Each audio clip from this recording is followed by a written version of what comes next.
샤를 10세는 1830년 7월 언론의 자유를 제한하고 의회를 해산하여 선거법을 개정하는 내용의 7월 칙령을 발표한다. 칙령은 국민들의 맹렬한 항의를 초래하고 자유주의자들과 혁명가들의 강한 반발을 불러일으킨다. 7월 혁명이 일어나자 액토르 베를리오즈는 비정치적 입장을 고수한다. 예술이 정치로부터 독립되어야 한다 여긴 베를리오즈는 자신의 예술적 독립성을 지킨다. 정치적 불안정과 사회적 격변에 휘말리기보다 음악적 혁신과 창작에 몰입한다. 베를리오즈는 정치적 이념에 종속되지 않은 자신만의 길을 간다. 7월 혁명으로 왕립 병사들이 퇴각하자 샤를 10세는 파리를 떠나 영국으로 도망친다. 새로운 군주로 추대된 오를레앙 가문 출신의 루이 필리프 1세는 입헌 군주제를 지향하는 새로운 체제를 쌓는다.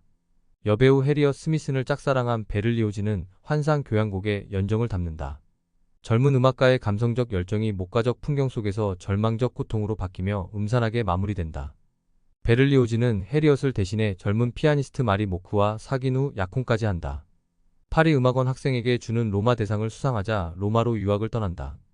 로마에 도착한 지 3주도 안 되어 약혼녀 마리 모크가 약혼을 깨자 베를리오즈는 복수에 나선다.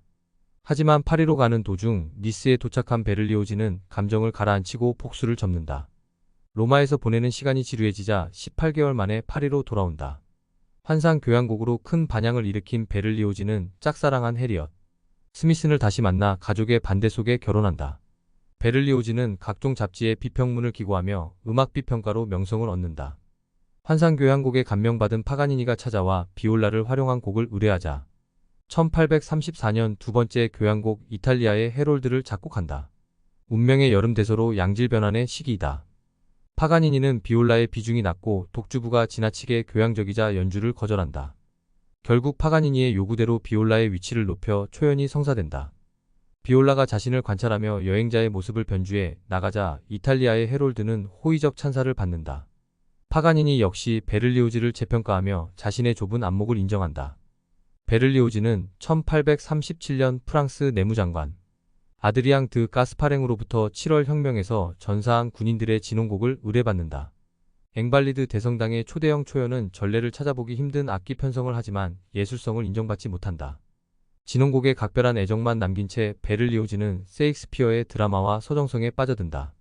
베를리오즈는 세 번째 교향곡 로미오와 줄리엣 공연에서 독창자, 합창단과 관현악단을 위한 드라마가 극적인 형식적 일관성을 이루며 청중을 압도한다. 프랑스 낭만주의의 정점에 다다른 베를리오즈는 프랑스를 넘어 유럽 각지에 자신의 작품을 알린다.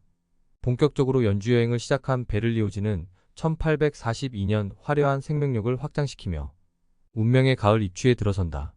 작곡가로서 뿐만 아니라 열정적 지휘자로 이름을 날리며 독일에서 멘델스존과 슈만, 바그너 등 당대의 유명 작곡가들과 조우한다.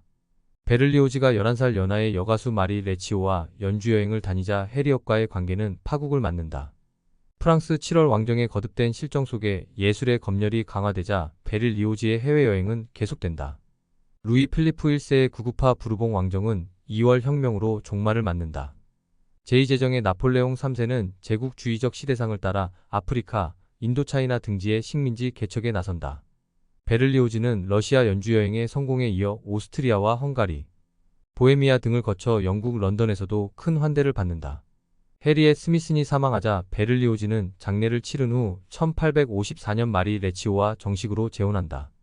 베를리오즈는 1856년 프랑스 학사원의 회원이 된 후 지휘와 저술 활동에 매진한다. 로맨틱 음악의 선구자로 평가받는 베를리오즈는 정치적 이념에 깊이 연루되지 않았기에 시간과 공간을 넘은 보편적 예술의 자유를 누린다.